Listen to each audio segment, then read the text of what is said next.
Video I'm going to show you how to change this annoying sound.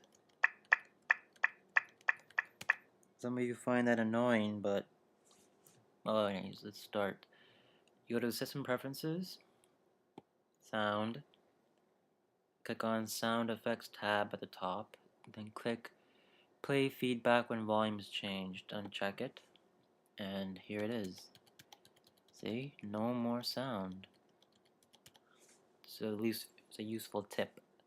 Alright,